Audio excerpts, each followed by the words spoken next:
Donc Thomas pense à ce point-là, je ne sais pas si vous êtes convaincu, qu'on peut penser la procession en Dieu. Alors, bon, de toute façon, on est obligé parce que c'est ce que nous dit la Bible, d'après lui. Donc là, il n'y a aucun doute.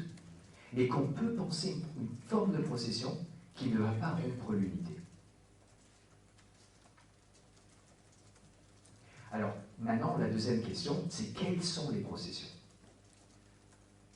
Alors là, c'est intéressant, c'est que pour le moment, on a beaucoup travaillé avec une image. On a joué entre les concepts et l'image. Procession, à l'extra, à l'intra, qui ne produit pas d'altérité, hors espace et hors temps, ça c'est du conceptuel. Mais on a toujours travaillé en parallèle avec une image, qui est la pensée. Et en fait, Thomas dit, c'est comme ça qu'il faut faire. Et c'est quoi la question? Quelles sont les processions? La première, c'était le type de procession. Donc, c'est une procession ad intra, intemporelle et aspatiale. Et maintenant, c'est quelles sont les processions? Alors, il y en a deux. Et pour comprendre pourquoi il y en a deux, quels sont ces deux et pourquoi il n'y en a pas d'autres, Thomas va s'appuyer justement sur l'image qu'on a déjà commencé à utiliser, qui est l'esprit humain. Ça s'appelle, techniquement parlant, l'image ou l'analogie des processions mentales. C'est cette fameuse image qui provient d'Augustin.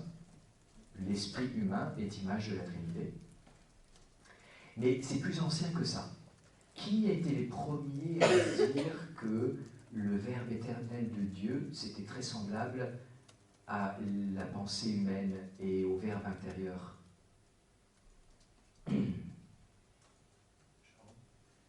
Avant. Oui, oui, on pourrait dire que c'est le Logos, donc que c'est Jean. Dans ce cas-là, en fait, ça remonte même à la pensée juive antérieure, parce que dans les 2 siècles avant le Nouveau Testament, il y avait beaucoup, mais c'est pas intégré dans l'Ancien Testament, ces textes-là, il y a beaucoup de textes sur un Logos, ou d'Abar ou Mambré. Mais le premier à dire, ça c'est une personne divine, donc techniquement parlant, une personne divine qui procède comme la pensée procède en nous, c'est probablement Justin. En tout cas, c'est les apologètes. Les apologètes, ensuite il y a Tertullien, le Sermo, je me suis... à mon avis, pour certains, il y a... et Origène aussi. Donc là, et à partir de là, c'est vraiment tout le monde. La deuxième personne divine, la première procession, la génération, c'est aussi comme une pensée. C'est aussi comme une pensée. Et puis, la deuxième procession,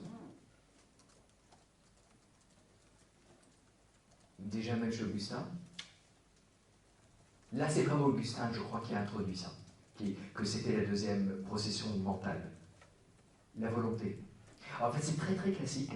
L'anthropologie de l'Antiquité dit pratiquement chez tout le monde, il y a 2 facultés en l'homme. L'intelligence qui permet de connaître, et une faculté qu'on nomme volonté, mais qui est très large, parce que c'est à la fois le désir, la volonté et l'amour. Tout ça mis ensemble. Pourquoi? Pourquoi est-ce qu'on met ensemble désir, volonté et amour? Parce qu'il y a un trait en commun de ces 3 réalités. Ça nous pousse vers quelque chose. La connaissance nous fait comprendre.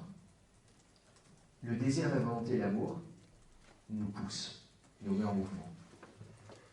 Et en gros, tout le monde pense que c'est les 2 dimensions de l'être humain. Et du coup, les 2 dimensions d'un esprit.